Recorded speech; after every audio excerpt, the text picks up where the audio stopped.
These are the night lights of a small island that lies just off the mainland of the United States of America.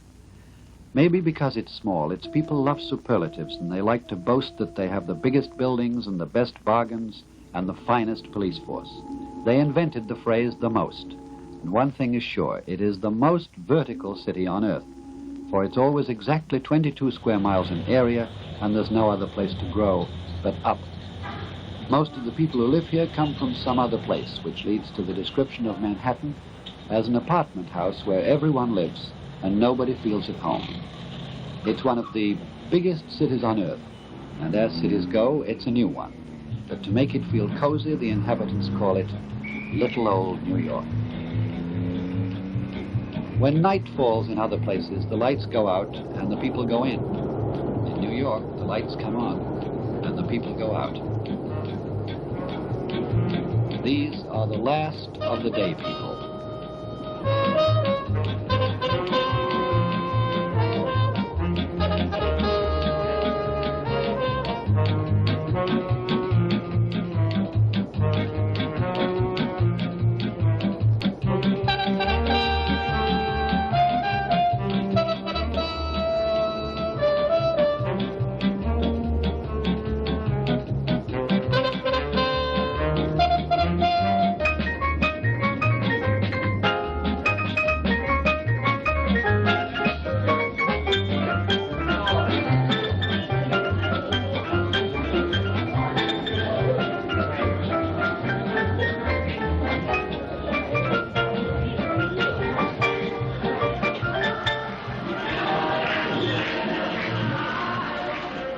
The early night owls are vigorous people who like to kick loose at night, at a church dance, for instance.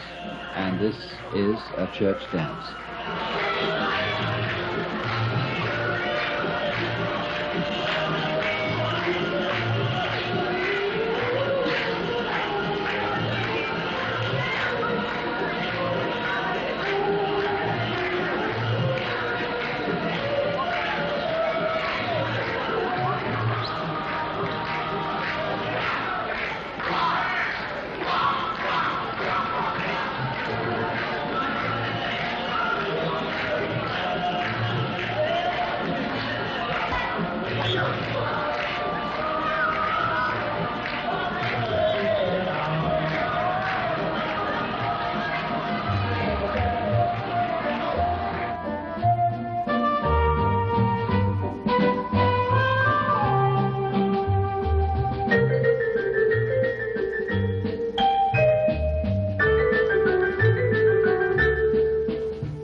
This is Rockefeller Plaza, just off Fifth Avenue, and in springtime it's planted with tulips and jonquils.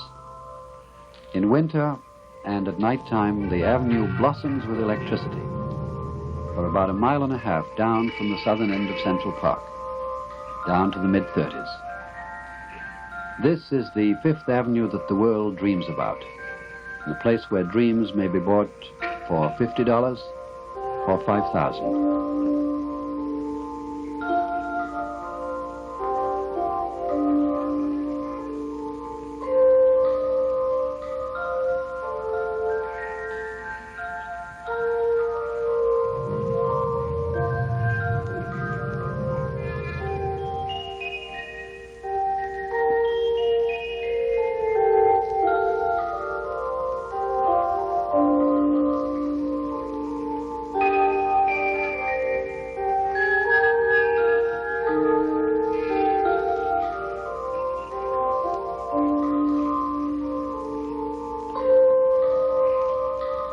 Macy's, which has the biggest toy store in the world, is a place where you can also buy a box of bobby pins or a cultured pearl, a grandfather clock, or an elephant on 6 months' notice.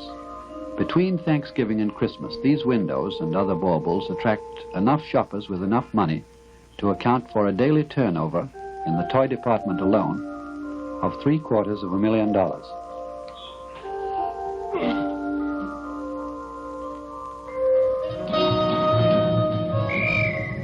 In Midtown, there is a permanent festival of light known as Broadway.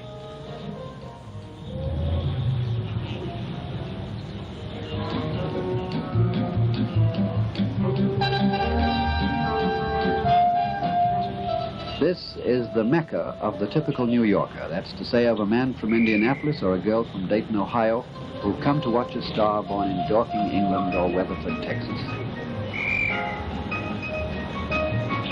When the show is over, if it's the first night, and some shows are never over, the wise guys stand on the sidewalk outside Sardi's, a restaurant where the author, producer, backer, and cast retire to hold what they call the Death Watch. They make merry there until the early editions of the papers come in. And then, according to how the New York Times and Tribune have felt about the show, the author contemplates either a new house in Connecticut or, more simply, suicide. The Metropolitan Opera doesn't have these troubles. Its shows have been hits for decades, some of them for centuries, and there is always an adoring audience, which may account for the perpetual cheerfulness of Christa Ludwig and the authority of the great basso Cesare Siepi.